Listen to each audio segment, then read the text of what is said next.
Yeah. So this is also about, this is where we get to this sort of like,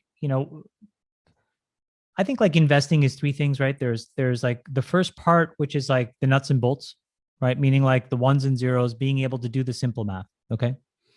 Um,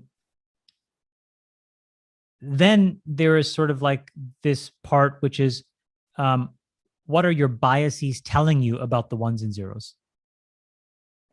And then there's judgment. When to listen to your biases, when to ignore them, and then how to size. And the great investors, I think, sum those three things together.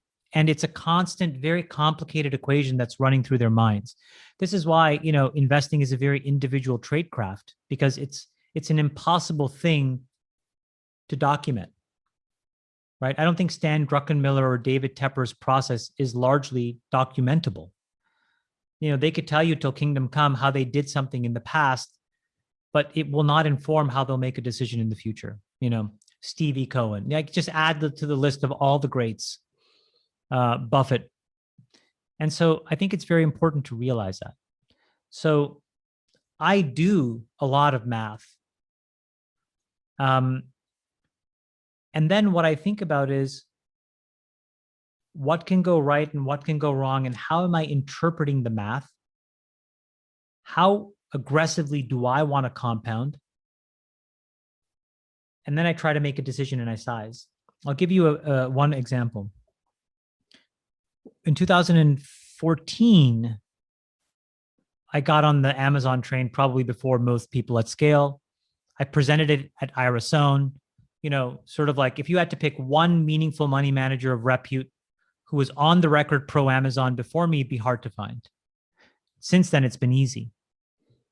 And I remember that process, Trey, was the following. We did the ones and zeros.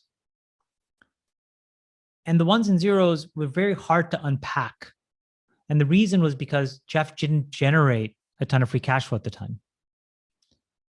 And then instead, what I said was like, look, let's assume that Jeff is a PM inside of a hedge fund and Amazon is actually a hedge fund. Why don't we calculate what his actual IRRs are, right? What's his return on invested capital? And there's a very famous slide in that presentation, which I love to this day, where what we did was we took the P&L and we looked at every single expense line. And we were able to show that how it systematically over years migrated to the revenue line. How much they spend on payments became Amazon payments. How much they spent on content became Kindle and Prime Video and a bunch of other things, on and on down the line. Compute became AWS. And then all of a sudden, at scales of billions of dollars of invested capital, Jeff had a 44% IRR. And so now all of a sudden my biases didn't matter. It was all about sizing. And so it's just to give you a sense that there's the P&L view. Then there's that next level of numerical judgment. And then there's your kind of innate idiosyncratic way of looking at that data to come to a conclusion. So I do a lot of it. I know when to double down and listen to it. And I know sometimes to look around the corner and then sometimes when to just ignore it.